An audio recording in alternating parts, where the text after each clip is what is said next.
Perfect. Now I have your number. Thanks. Hey, I'm Robbie Kramer. You're listening to the Leverage Podcast, where we discuss using your social skills to hack dating, travel, finding your dream job, and becoming a complete man.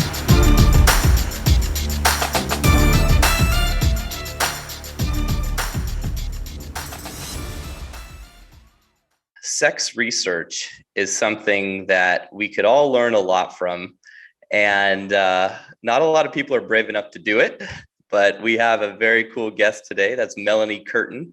She's a sex researcher, and she's the host of the Dear Men podcast, which I had the pleasure of being a guest on just yesterday, so that episode will air soon. We had an awesome conversation about all sorts of dating overseas and travel, and yeah, so much to cover. And I think today will be just as good, I hope. So Melanie, thanks so much for coming on. Yeah, thanks for having me. I'm excited to be here. Yeah, you were telling me yesterday about some crazy sort of sex research you came across. So I'm really excited to dive into that. But before we do, I guess, why don't you kind of tell us your story, how you got into being a sex researcher and starting your podcast? Yeah, so I actually started out in New York City as I helped co-found a nonprofit to stop sexual abuse in the Jewish community, specifically the Hasidic Jewish community. And one of my close friends was a survivor himself, and we co-founded this nonprofit, and we trained moms on signs and symptoms of abuse, and we helped kind of educate the community about it. We also did advocacy for survivors that were actually going after their perpetrators, which is quite unusual, in fact. And through the course of that, I learned a lot, and I essentially then pivoted to how do we establish a safe sexual culture? Because I don't think that pathology is going to go away until we have a safe culture where everyone feels like they can talk about sex and be empowered sexually, which we don't have in religious communities, and we don't really have in the secular community either. So I kind of pivoted from the pathology side to, okay, how do we proactively help people with sex, relationships, dating, all of that? So then I started working for a boutique dating coaching company in DC, and then sort of struck out on my own in Los Angeles and started my podcast, Dear Men. And I've mostly worked with men in my life, which I think is a little unusual. There's a lot of, coaches that are the same sex as the people with whom they work, and right. Sort of taking a heteronormative frame. Right now, I work primarily with men who have sex with women. And I think that there's a lot of power in that, because I think a lot of men have had trauma or they've been shamed by women. So there's something healing about even just hearing from a woman who is genuinely sex positive and accepting. I'm the person that people tell, right, about whatever it is. I'm the person people tell, and I've got a lot of space for a lot of stuff. Like you're like, you think this is the most shameful thing, and I'm like, oh, I got you. Like, I've heard that before. You're not alone.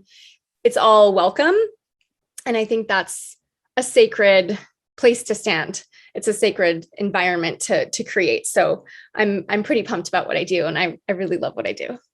Yeah, that's I've kind of been that same sort of space, if you will, for a lot of clients and friends. For whatever reason, I think people just have an easy time telling me stuff, maybe because I'm kind of an open book as well.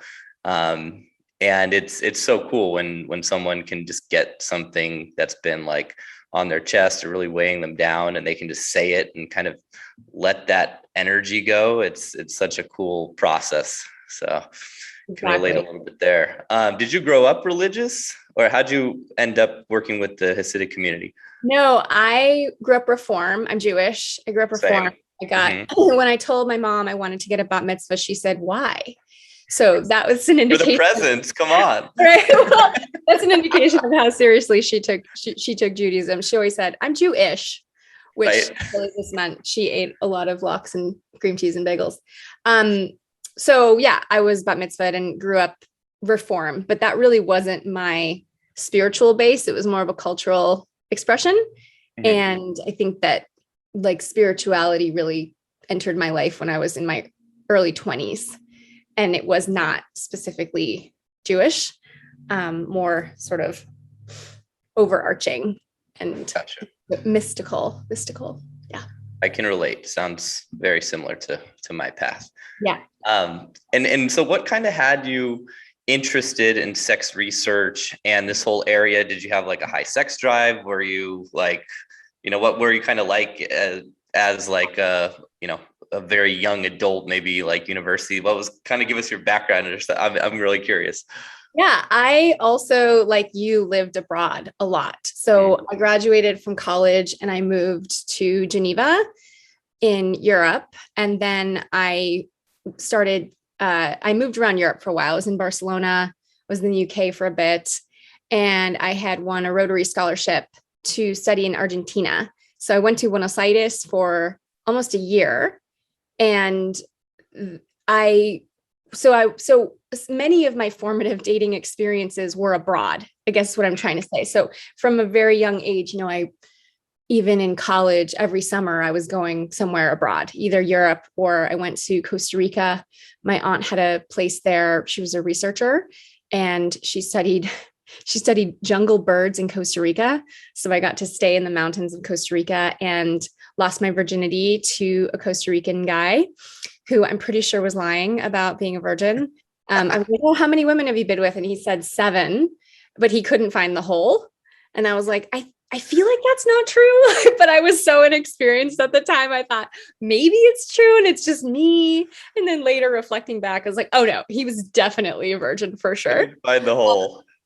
But it was a great experience and I felt cared for. And I feel really fortunate in general in my sexual history, which I think is another reason I can be a coach for men, because I don't have a lot of sort of angerness, bitter resentment, rage against the masculine. I'm not a survivor of sexual abuse myself. I'm not a survivor of sexual assault. And I think that there's a way that like a lot of that trauma has to be processed before you can actually really hold space.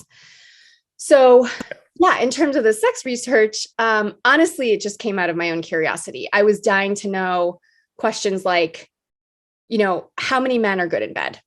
Like in actuality, if you ask women who have sex with men, whether they have sex with women too, but just women who have sex with men who have sex with women, like what makes a man good in bed? How many men are good in bed? Because I had a pretty good range of experience. I'd slept with a lot of men by my 30s, and I'd say that very few of them were really good. And I was wondering if that was just me or if that's sort of a universal, which we can get into. But one of the questions I asked was, how many men that you've slept with are good in bed? And I also asked people, have you ever broken up with someone because of the sex? And I had a couple of my articles went viral. I'm a writer, and I would embed my surveys in the articles. So I got thousands of responses because of, hundreds of thousands of people would read the article and then answer the survey. And the thing about sex research, the kind of sex research that I do, is that it's anonymous and it's confidential. So people have no reason to lie. Yeah. Right. It's kind of like a confessional. They don't have a reason to sugarcoat. Speaking of sugarcoating, that was one of my other questions was, without any sugarcoating, what's one thing you wish you could have told your last partner about the sex? And that was fascinating because one of the things that kept coming up was women are really, really scared, to be honest, with men about the sex. And that has really just fucked up a lot of relationships. And I was sort of reading through all of this, just my heart would break sometimes of how difficult it is for us to talk to each other about what's not working sexually and even what is working, which also came up. But I think it was pretty eye-opening for me to see how much pain there is out there when it comes to this and how much unresolved stuff there is. And it also kind of was one of the reasons that I started my podcast, because I really wanted men to be able to get insight into what it's like being a woman and just have a place where it is safe to talk about all of that stuff and to listen to women being open about it, just to get more more light, more air, more kind of communication going so that we can have better sex and relationships. Yeah, it's always baffling to me the number of guys who tell me, because I work with guys obviously and have a ton of data points just on clients I've worked with over the years. And I think guys are reasonably honest with me, given we have this coaching relationship, but they typically, when they start, tell me they're pretty good at sex. And then when they learn they see the gap, I guess, and then they realize, wow, I was really shit at it. And these are guys who are actually willing to confront it, which is like the creme de la creme. So if you look at probably the average, it's got to be just abysmal. So I'm really curious about the data. And where should we start? Should we start with the study that we talked about yesterday in terms of reasons why? What was it? Reasons why or who was responsible for the sex not working? Or you tell me what's let's get into the data. Let's start with that question of how many men are good in bed, because I think that's a bit revealing of the rest of it. Right. So I asked women, how many of the men you've slept with were good in bed? And I have a pie chart here that you can't see, so I'll explain it. But essentially, about 70+% of men are not good in bed.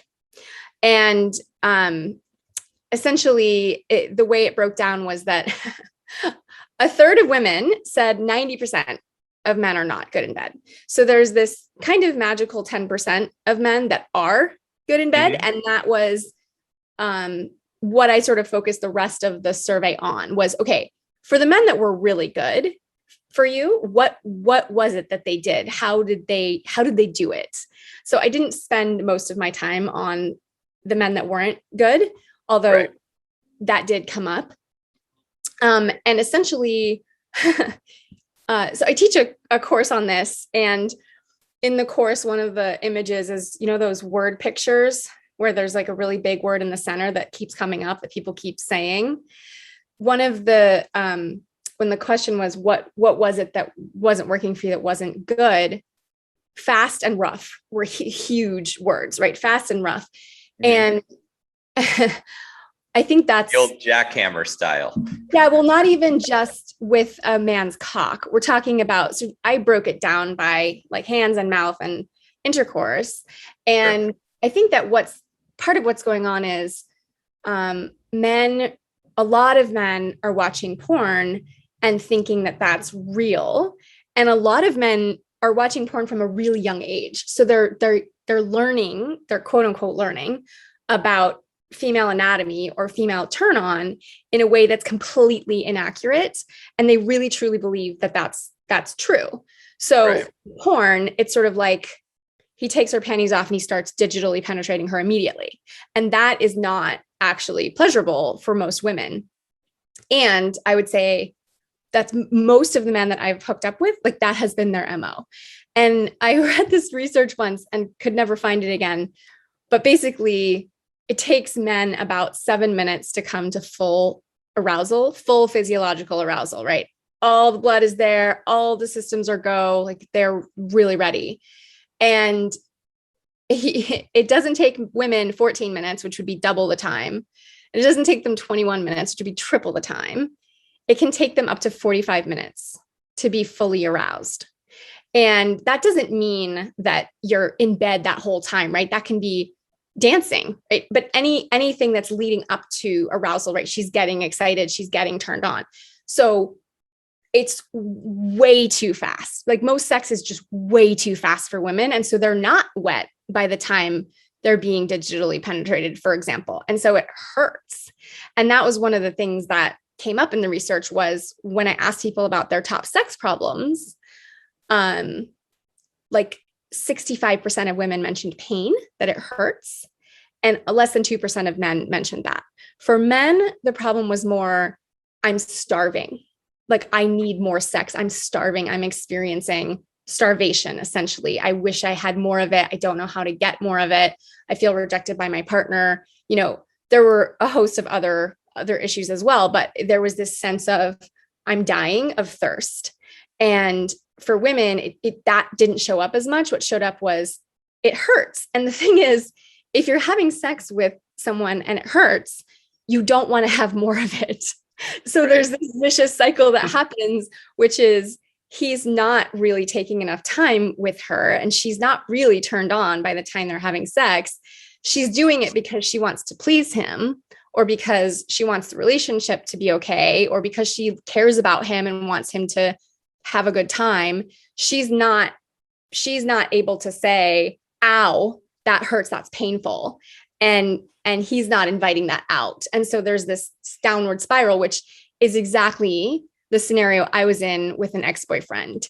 We started sleeping together and he was a good kisser, but he was really rough with his hands. He was way too much pressure, just too rough with his hands, which, like I said, the vast majority of men that I've been sexual with have been like this.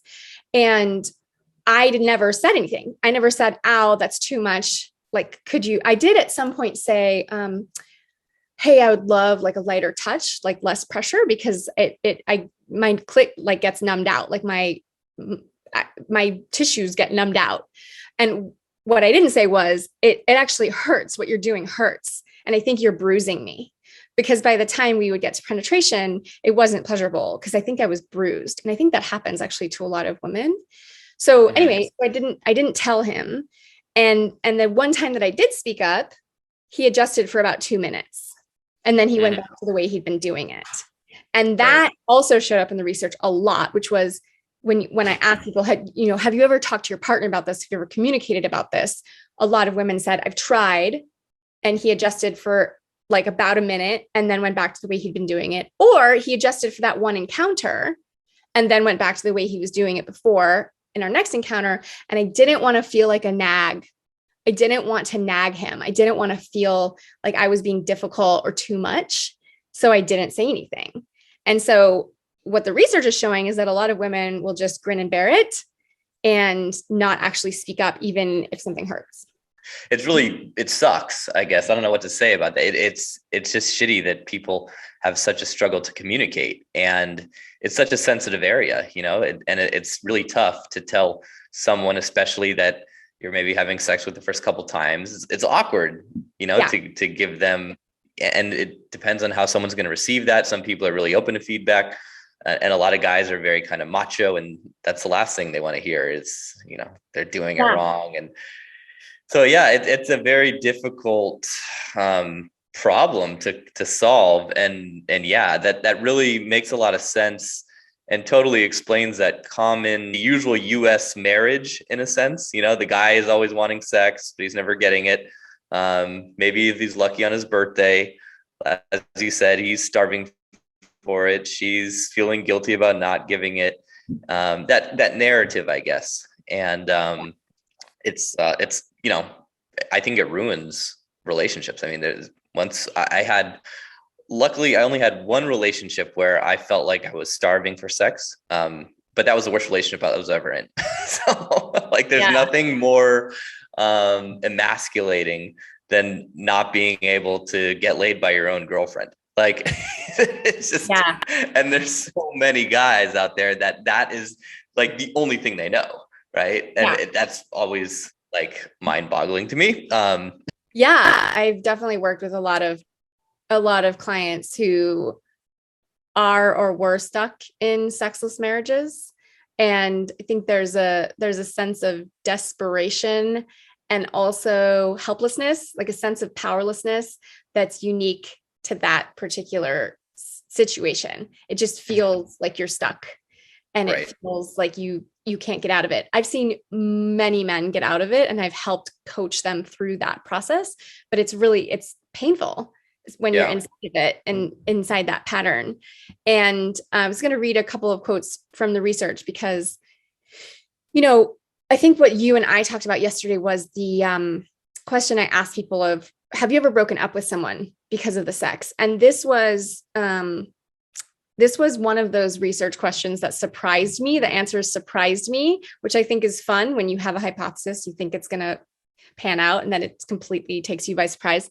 So have you ever broken up with someone because of the sex? 49% of men said yes, which didn't surprise me at all, because I think we've all been taught that sex is really important to men and, they need it and all this stuff, which is true. And so I was expecting the women's number to be like half, like, okay, 26% of women, something like that. It turned out to be 61% of women said yes. I've broken up with someone because of the sex, including marriages. And then there was a 3% other number that people had filled in, that women had filled in. And most of them were saying, I've never done it before, but I'm thinking about doing it now. So I actually think it's closer to 64% of the participants that said that. And I pulled out a couple of quotes from what women said. One said, I think my bad sex life with my boyfriend may break us, but he seems totally satisfied.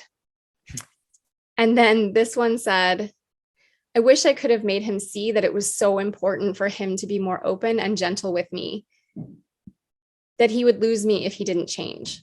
By the time I decided to leave, I wasn't even open to trying with him anymore. And I think it's important to note that word gentle, that comes back to what we were talking about of too rough and too fast, whether that's with your cock or your fingers or your mouth, really any of it is the pressure. And it's like when the pressure is too much, too fast, it hurts. It hurts. Yeah. And it doesn't seem to be the other way around. I remember hooking up with men several times and sort of giving them a hand job and being like, is this too much? I feel like this is too much. And they were like, oh no, you can do whatever the fuck you want to do. Yeah. Like I jack off is like crazy pressure, like right away. And I'm like, I would be in so much pain if you did that to me. And I think that, again, that discrepancy between just how long it takes for women to get aroused, for a female body to get aroused, however you identify as your gender, for female genitalia to get aroused, it just takes longer. It takes more, yeah. And we need less pressure to start with. And that just kept coming up again and again and again in the research. And I think it's something that it's challenging for men to internalize. But what I've seen is the guys that take my course again and again come back and they say, holy shit, it worked like better than I could have imagined. I never realized, that this is how to do it. What did one woman say? She was like, wow, I had no idea you were going to be as good at that as you were. And I think this was oral sex, something like that.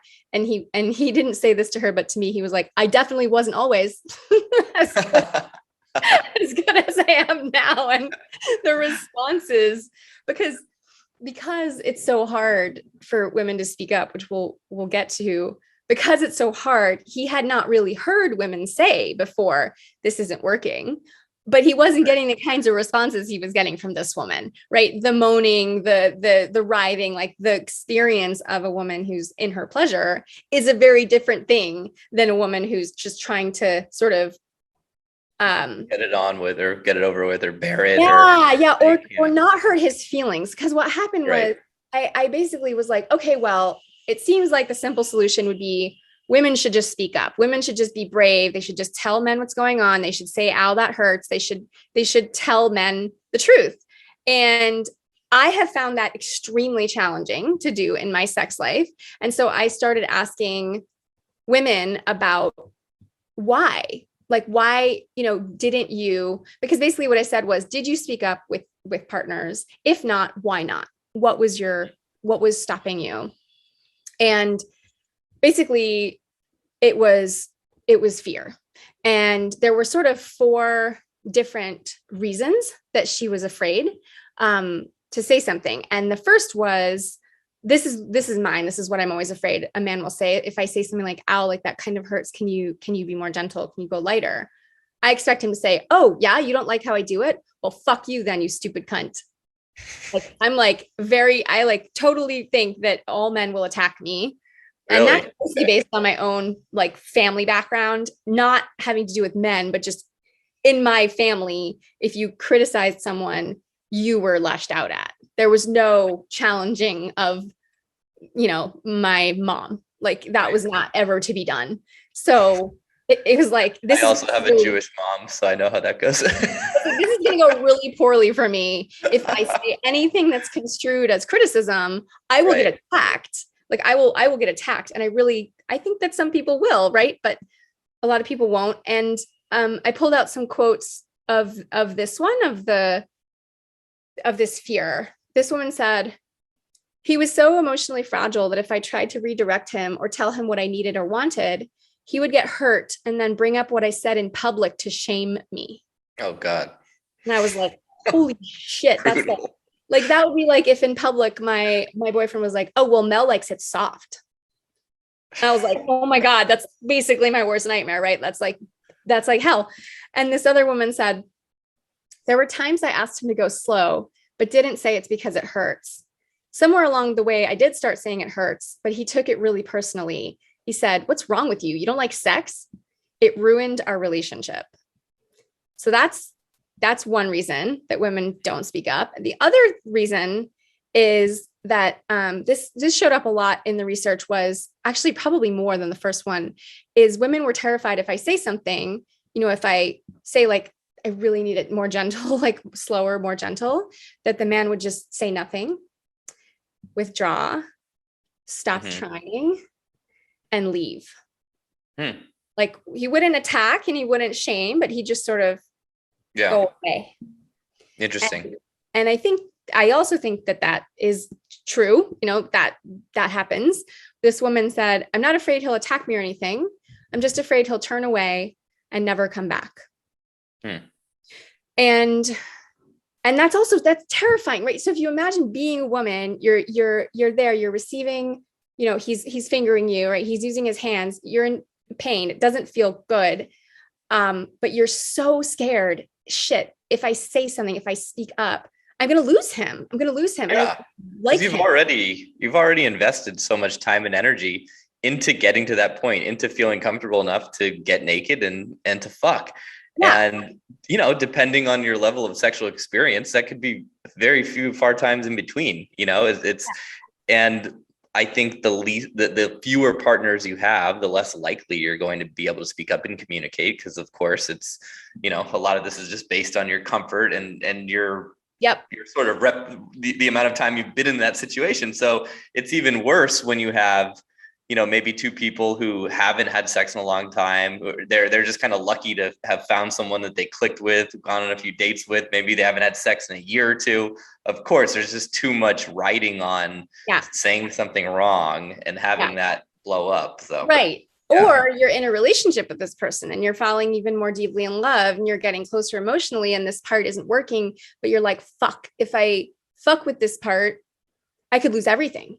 Yeah. So stakes become even higher as you're getting closer, or say you have children now, or you're in a marriage, right? It compounds because it's hard to speak up at the beginning. And then it's arguably even harder as you go. So sort of like, so have you been lying to me for the last 2 years about our sex? Like kinda. Yeah, kinda. Yeah. I was really fucking scared. So another thing that women are afraid of is, my last girlfriend was way easier and less work than you. You're broken.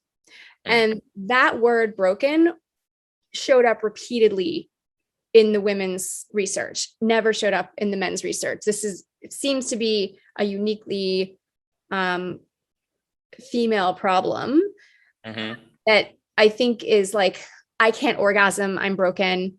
Right now, the research is, it's about 70 to 75% of women don't orgasm through vaginal penetration. They don't orgasm through full sex, through intercourse. And that's a shitload of women. That's a lot of women. And some women feel like, oh, well, other women can do it. I should be able to do it. I'm broken. Something wrong with me. Yeah. Yeah. Or anorgasmia, which means the inability to have an orgasm, is prevalent in women. It exists in men as well, but it's a lot less prevalent. Just the idea, like, I'm broken, there must be something wrong with me because I'm not getting turned on with this man, when often it's not actually about her. It's about his technique. It's about his, too much too fast for the female body is not pleasurable. It actually hurts. So it's almost like the opposite of what you want, right? You want her to be turned on, and instead she's kind of clenching and crunching her body. And what you want is the reception and the openness and the relaxation and the availability and all of that. And what's really interesting is that in terms of arousal, what you do at the beginning of an encounter with a woman, like the pressure you're using should be very, very light, like touching her gently over her clothes, like all of that is like getting her body ready. It's like an on-ramp, right? So if you're cutting straight to the freeway, you're going to crash. You have to have the on-ramp. And as you get further up the on-ramp, she's going to want a lot more pressure. So it's not even that the pressure you're using is quote unquote wrong or bad. It's just too soon. She's not ready yet. Yeah. So, because women can take a lot of pressure. Like the pussy is strong as fuck. It can take a lot, but not when it's not ready. When it's not ready, it's like there's no kindling, there's no fire there. And so this pressure at this point just really hurts. So that's one thing that I sort of go over in the course and sort of teach my guys is spend time outside her clothes, like, spend time making out. All of the time you're spending is an investment in the encounter. Touch her really lightly over her panties, over her clitoris without sort of penetrating right away. That's, I feel like one of the things that I'm constantly cringing at in porn is like, ow, I just feel, I'm like, oh God, that would hurt. That would hurt. And she is, moaning pleasure because it's a porn video. It's not real. Right. And so they're filming the porn with the, well, I don't know, I'm guessing, but they're filming the porn with the user in mind, right? And who's the consumer? The consumer is a guy, right? And so they're gonna be like, all right, what are guys' turn-ons? They want rough fucking, double penetration. So let's bring in someone and we'll do that. And, it's going to be an 8-minute video or whatever, because who has time to jerk off longer than that? So that's what you watch, and that's what you kind of ingrain into your psyche, and and that's sex, and that's normal, and that's fine for what it is, for entertainment. I'm not anti-porn. I have a variety of opinions about it, but I'm not anti-porn. My issue is, if you are a man who wants to turn on women, if you are a man who wants women to experience a lot of pleasure with you, that's problematic. For you to watch that and think it works, that's the problem. It's not that porn itself is a problem. It's that you think you've got this manual that's accurate and it's completely inaccurate. And that's problematic, because the combination of you think this thing's working and she's in pain is a terrible combination. If it was neutral, that would be one thing. But for a lot of women, it's like, I'm kind of just like hoping this will be over soon, which is like not at all what the men I work with want. They want their woman to be, they want her to feel good. They want her to feel good. They want her to be turned on. They want her to experience pleasure. They want her to want more sex. That's one of the things that I'm, passionate about is if you have really good sex with a woman, she's going to want to see you again. It's gonna, and it's almost like lubrication for the relationship. When you're having good sex and when she's feeling a lot of pleasure with you, it just helps with the connection, with whatever tensions you have in the relationship. There's something really physically bonding and emotionally nourishing about good sex. And it's sort of the opposite with bad sex. It's like, that didn't feel good. It's not working. And I don't know how to tell him. And there's just all of these knots around it. But I do want to finish with this last point, because I think it's also kind of important, which is the last thing women talked about in terms of not speaking up was they were afraid that the man would say, wow, you're really slutty. And we touched on this a little yesterday in our episode, but I think that we as a culture think that we're further along sexually than we actually are. I thought this woman's comment was poignant. She said, I've always had an easier time talking about and doing new things with a fling rather than my partner, because I don't care what my fling thinks, but I don't want my partner to think I'm a trashy whore. I don't want my partner to think I'm a trashy whore. So it's not just that women are reticent about speaking up when something isn't working. It's also, it's a little scary to speak up about what is working, because I don't want to lose your respect. I don't want to lose your respect. I don't want you to think that I'm a slut or a whore. And I'm using those words in context here, because I don't really believe those things about women who have sex, or women who are open about wanting sex, open about wanting different kinds of sex. There is a risk factor that I've experienced in my own sex life. And this is what I do for a living, of I'm scared to say, like, I want you to fuck me doggy style. Cause I'm like, oh shit, he's going to think I'm trashy. Yeah. He's going to think I'm trashy. He's going to lose respect for me. He's not going to want me anymore. because I'm tainted or whatever it is. And that's not a conscious fear. It's not something that I actually believe, but these are deep like patterns that have been ingrained in us since, middle school, since for a really long time, since we've been taught how to be a girl or how to be a woman and what a good girl is versus not. So essentially, what I came across when I was asking people about talking about sex, because I told you, I asked people, what do you wish you could have told a previous partner about sex? This, I call it the divide. This is what happens. Men are over here and they're saying, I need her to tell me what she likes, what she needs. Tell me what feels good and what doesn't. She won't tell me how to be better. This one guy said, what am I doing wrong? Show me how to do it right or how you like it. Take my hand, take my penis, show me. Tell me while having sex so I won't stop or move. And then you have women on the other side. And when you ask them, what do you wish you could have told a previous partner? They say things like, about my likes and needs, basically everything that are my needs, how I wanted to touch or be touched, be more specific about what I want, and more important, what I don't, how to please me. So we have like both sides wanting to know, and then this gap in between that I call the divide. And so essentially what I tell men is, we really need your help. We really, really need your help to cross the divide, because it's really scary for us to do it alone. And the whole first part of my course is teaching men how to cross the divide, which is essentially bringing it up first and being the one to invite her to say proactively, like, listen, I really want this to feel good for you.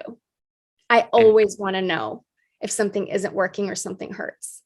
And I think even just saying that, like if a man said that to me, my body would relax, because I know that he knows what my past has been. Like I'm like, oh, wow, he knows that a lot of the sex has hurt for me in the past. Like he's aware of that. Holy shit. Like already my mind is blown. Like I always want to know if something hurts or if something isn't working, because I want this to feel good for you. It would have me feel like, oh my God, I don't have to do it all. Like I don't have to lead the whole thing. I don't have to, because yes, women need to advocate for themselves and they need to speak up for their needs. And it's fucking hard. And we're really scared. So when you help, it feels like I can relax. And that's the whole thing is, if you want a turned on woman, you got to have a relaxed woman.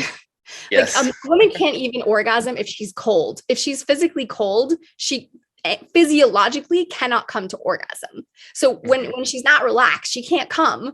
So if you actually want her to have pleasure, then this has to be part of it. And that sort of extension and invitation is like step one of kind of essentially what you're doing is creating a safe sexual culture in that relationship of, I will always want to know. I want to know.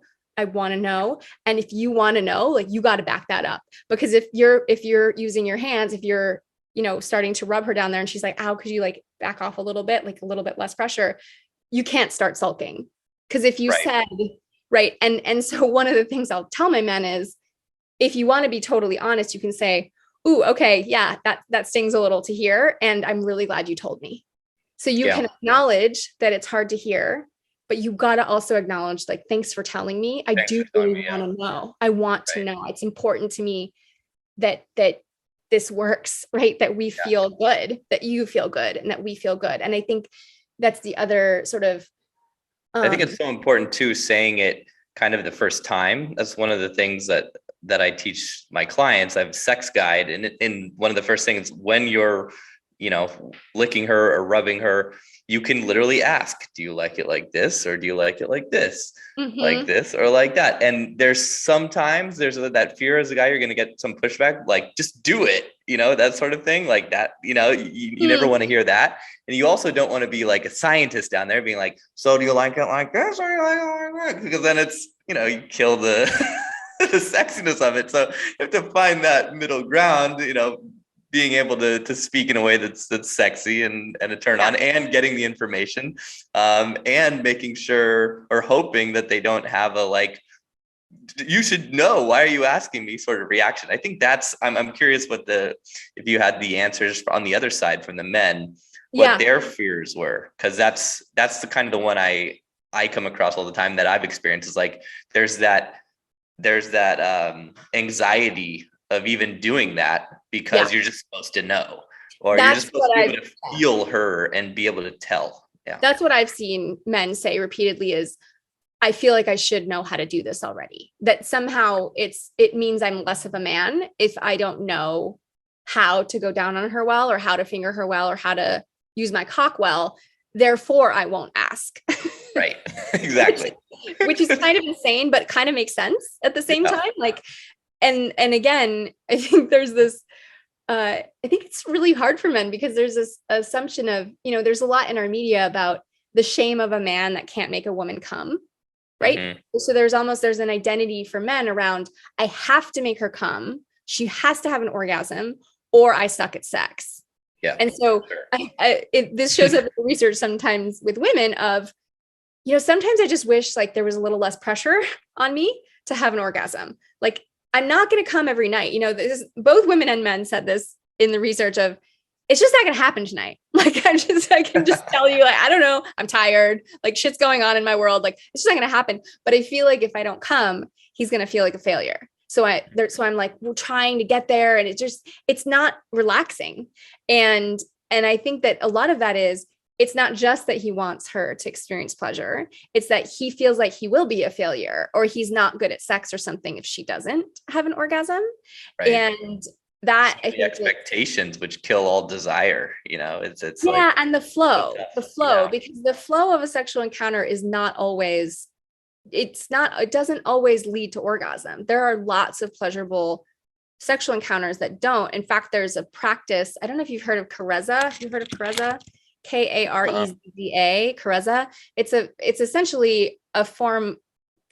You could say it's a form of tantra, although I'm not sure that's entirely accurate. But it's a sexual practice where you intentionally don't ejaculate either. Oh, okay. Yeah. Neither partner comes to orgasm all the way.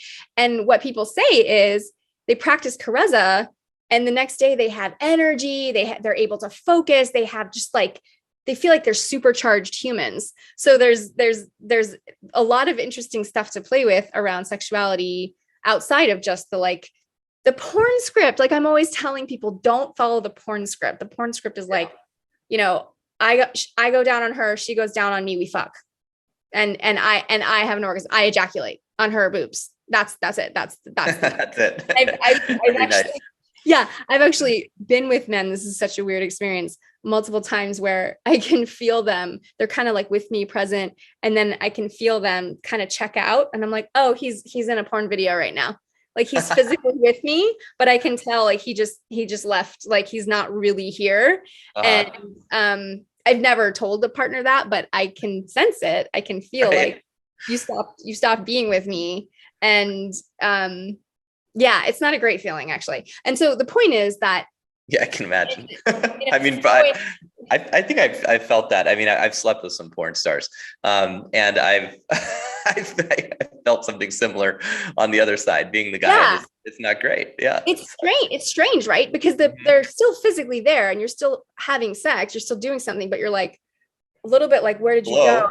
And interestingly, I think that's very similar to dissociation, which I'm sure many of your male listeners, because there's so much sexual trauma on both sides of women and men.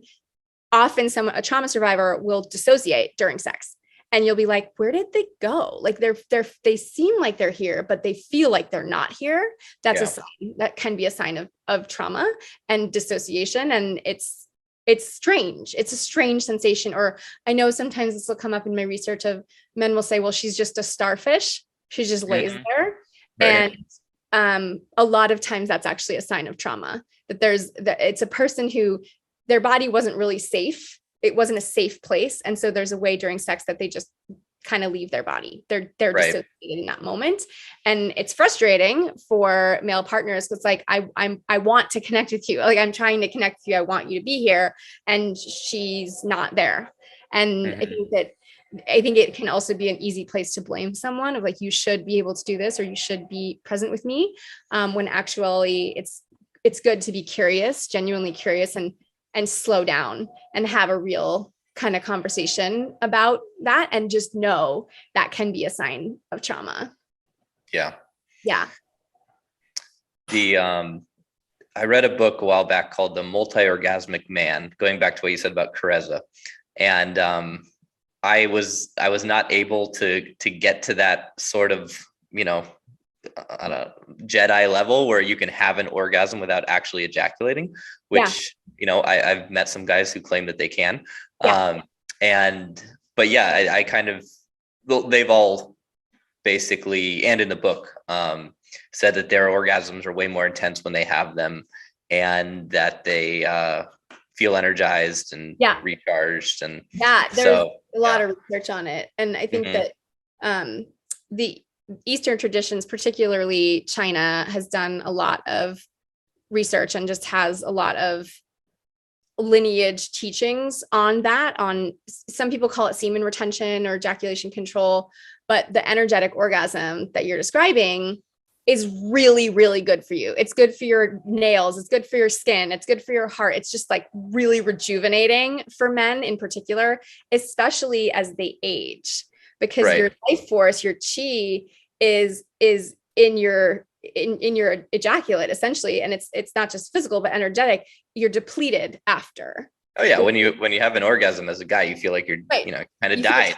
I slept with a guy for a while who practiced non-ejaculatory orgasm or semen retention.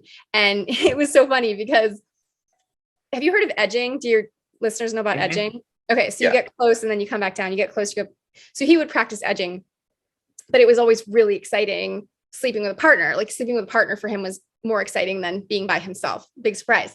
So we would have sex, we would have intercourse. And when he got really excited, he would jump off, he would like pull out of me, jump off the bed and hop around the room, because he was like moving the energy. And then he'd come back and fuck me some more. And then he'd jump off sometime, not all the time, but it was like, it was getting too close and he needed to do something physical to kind of move the energy around. And I think that guy only ejaculated maybe once a year. Wow. And a lot of it was because, he talked about his focus and his energy and his drive in life. He wanted that chi. He wanted it to be able to basically penetrate the world instead of, but I think that's pretty. How was that for you when he was, it was great. He was very present and he was very with me. And that was, I think probably, in terms of the positive side of the research, right. And the 10% of men that were really, really good in bed. That was the biggest thing that women talked about was presence.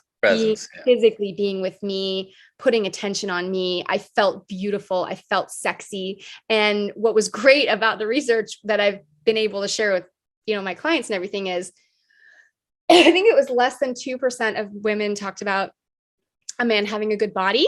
That was not important. Less than 5% talked about him staying hard for a long time. That was not important. And less than 3% talked about penis size.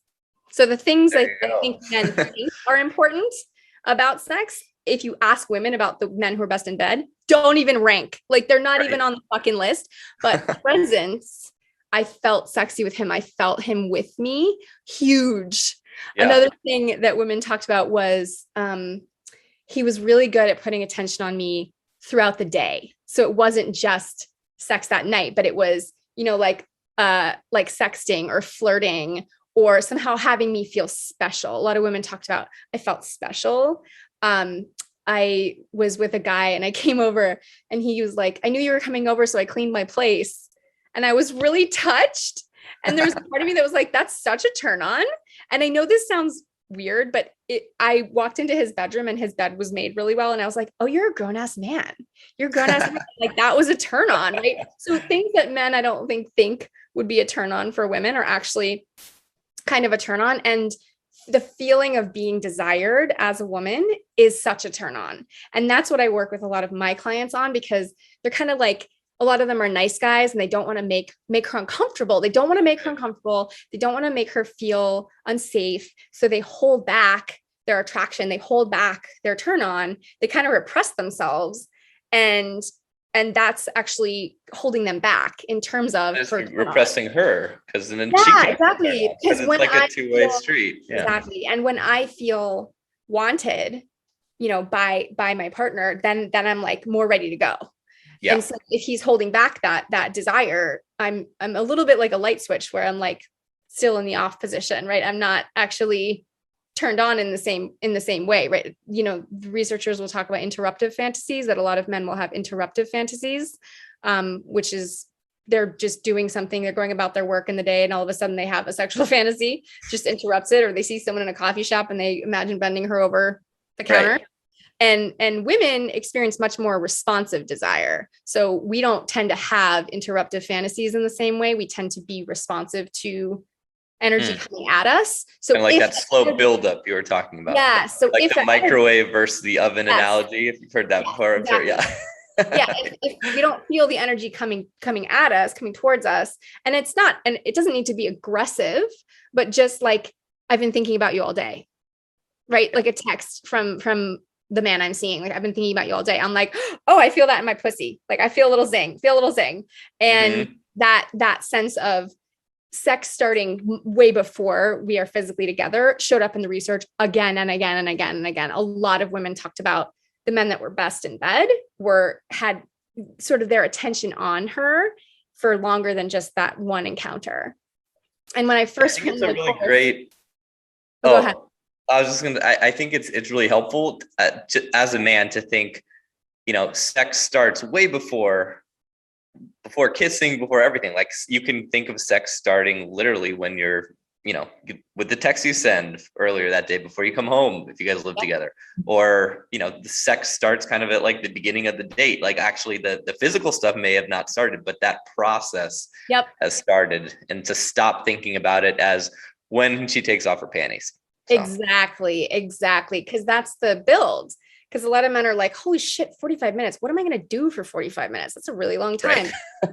Keep trying to remind them it's not just the time between the sheets. It's the whole thing, right? So if she's in the kitchen and you come up and hug her from behind and kind of nuzzle her neck and then walk away, you're not like, I want you, like, let's go fuck right now. It's just, I see you, you're beautiful. That's it. That, like, a couple of those are going to feel a lot more inviting.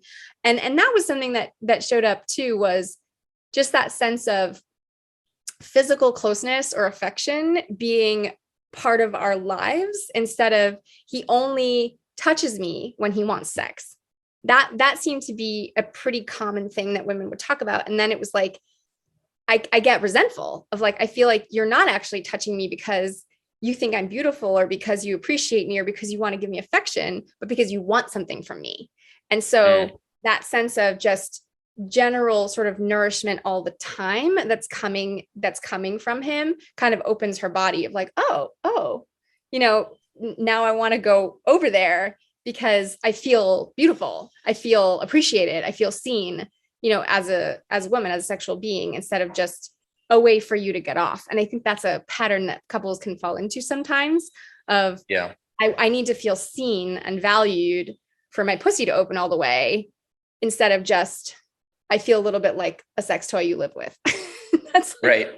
not the same thing.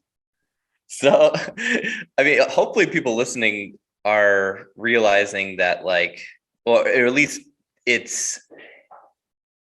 should be pretty obvious what guys can change right away, because I'm sure most are making the mistake of just too hard, too rough, too soon, all of that. But what if you're already in a relationship and, you're experiencing some of these problems that you mentioned, and maybe some of that time has passed and it is awkward to kind of go back and have that conversation? Do you have anything or advice for how they can kind of bridge that gap?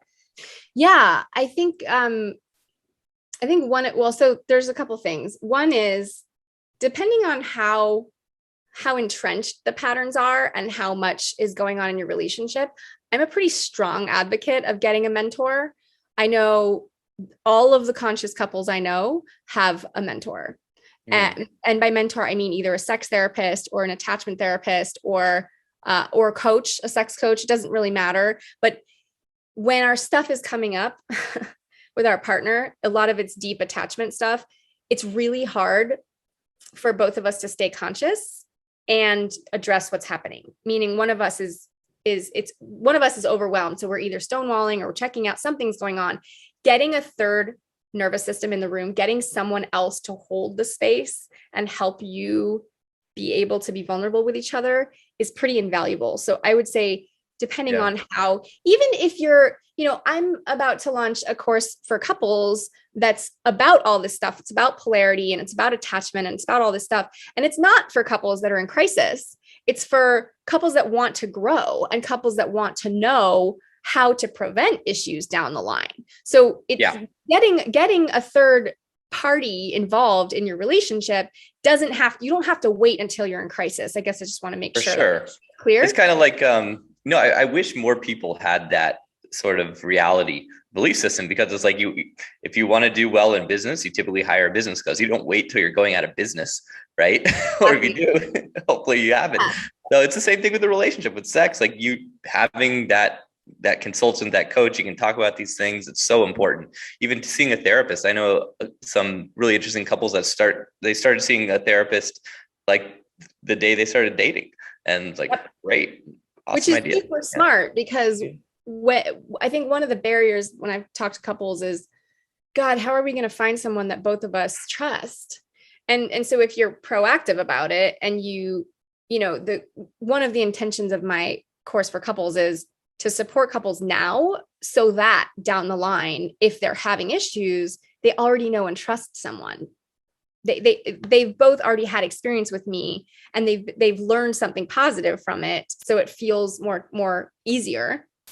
Because when you're in crisis, it's like the idea of finding someone is overwhelming. The idea of finding someone both of you are going to like can feel overwhelming. It just that friction, that barrier can be why you don't get some help. Oh, you don't do it. Yeah, exactly. And so anyway, so I would just say, depending on where you're at, even if you're not in crisis, it's a great idea to just get someone else that you find trustworthy involved. And then I think that the sex conversation, I'm a big fan of the man leading and saying, like, listen, I want to make sure that we're both like vibrant here, that we have like a sex life we love. And I feel like maybe there are things that you need that I haven't provided, or, things that you want that you haven't told me about. And I just want to let you know, I want to know. And not that you have to tell me right this instant, because for some partners that can feel overwhelming. Like, I don't know. I'm not sure what to say, but you're sort of laying the groundwork and then repeatedly inviting her in or inviting her out. And that's what I've seen works. Is it's not a one and done. Because a lot of men I talk to, a lot of married men in particular, I'll say, have you talked to your wife about this? Have you talked to your wife about sex? And he'll say, yes. And I'll say, well, what did you say? And he'll say, what do you want in bed? Or what do you like in bed? He'll have asked his partner one time, like a question once, that's like, what do you want?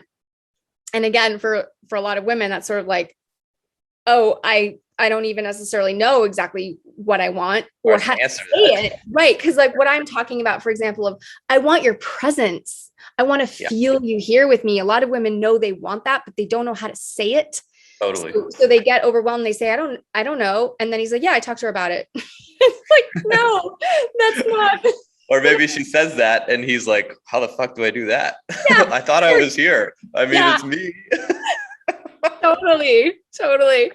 Right. Exactly. And that's another thing I've sort of told men about is, listen, if you're going to learn about sex, try to learn about sex from women in addition to learning about sex from men. If you're a man who has sex with women, make sure that you have a variety of mentors and places you're learning about, and make sure some of them are women, because I think that the, like you said, the porn industry is overwhelmingly run by men for men, mostly straight men, mostly hetero men, not entirely, but that's the niche, right? It's kind of like we look at movies and we think, oh, women are this way. It's like, no, those movies were produced by and written by primarily white men. So the things you're seeing, the interactions, it's just like, that's not what would actually happen in real life, but we all do it. And we all do it. Women do it too, because we're seeing this presented as what's true.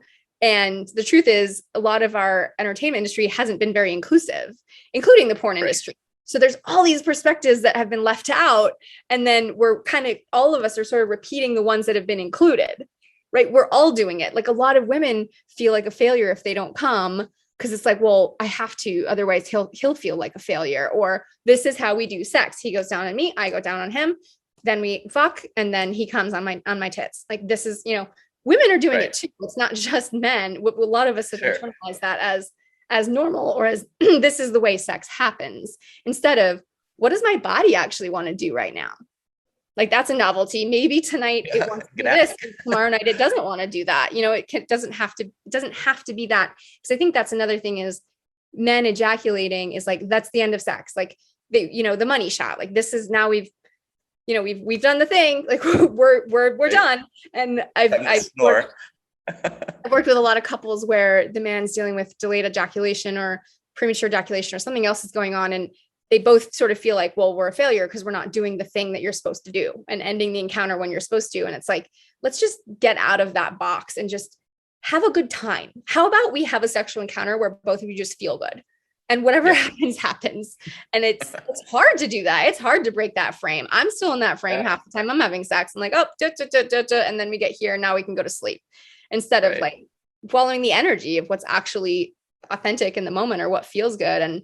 And I think that's another thing, like men feel like they have to stay hard the whole time. Like the truth is, like you get hard, you get soft, you get hard, you get soft. Most men are going through a kind of wave during a sexual encounter, and that's normal.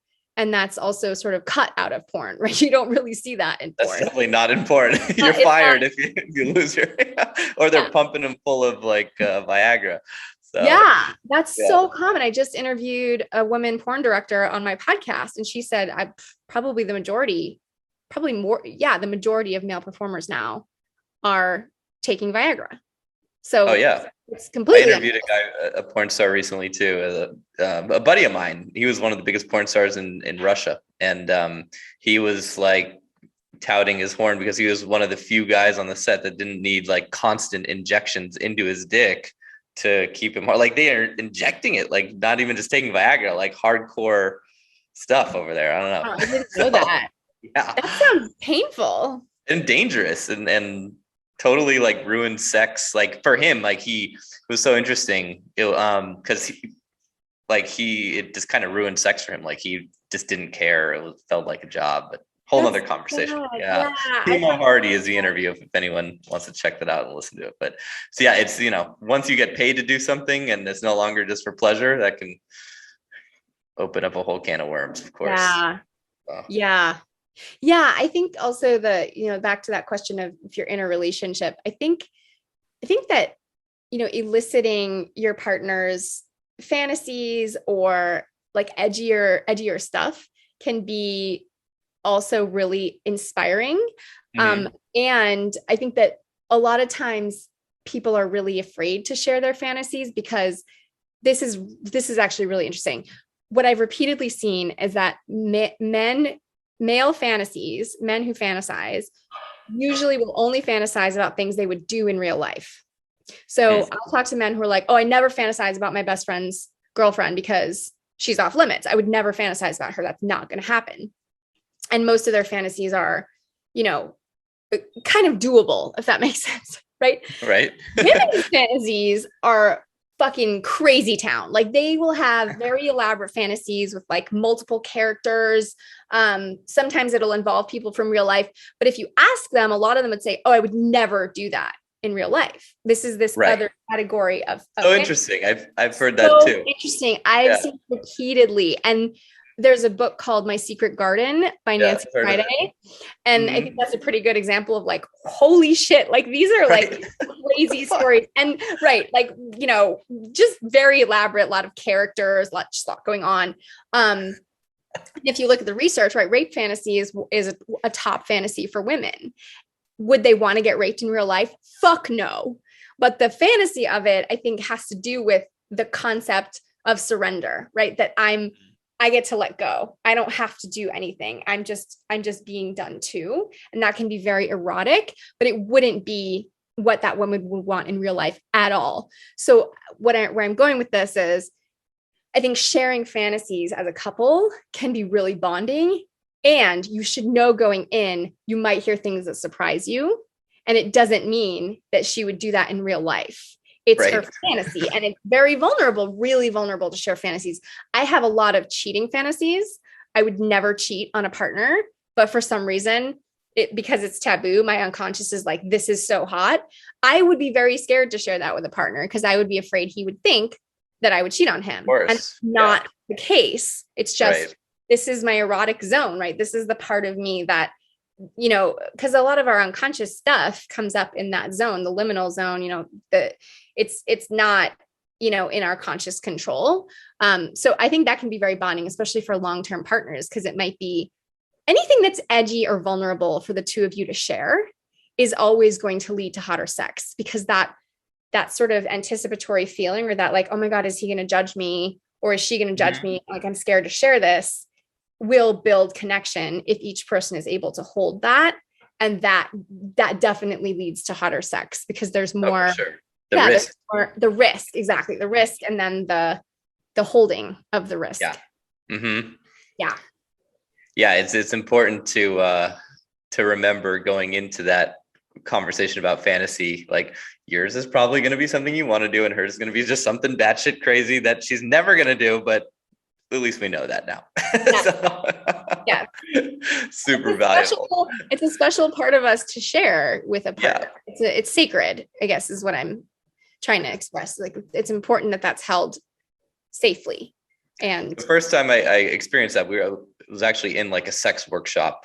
People weren't having sex, but it was about sex, and it was both men and women, and people went around and shared their fantasies. And at the end, the instructor was like, did you realize that all of the women's fantasies were things that no one would ever do? And all the men were like, yeah, go do that right now. Sort of thing. Exactly. There was one involving like barn animals and like a rocket ship, all in the same story. It was like, how do you get there? I don't know. Yes. But pirate ship, and then office boardroom, like, okay. Yeah. Well, Melanie, it's been so cool to hear all your insights and research. Where can people find out about like your sex course and everything you do and your podcast? Yeah. So my website is melaniecurtin.com, and it's CURTIN. So no A in my last name. And the Dear Men podcast can be found anywhere podcasts are. I think the episode with you will drop either this Friday or next Friday, so people can listen to that.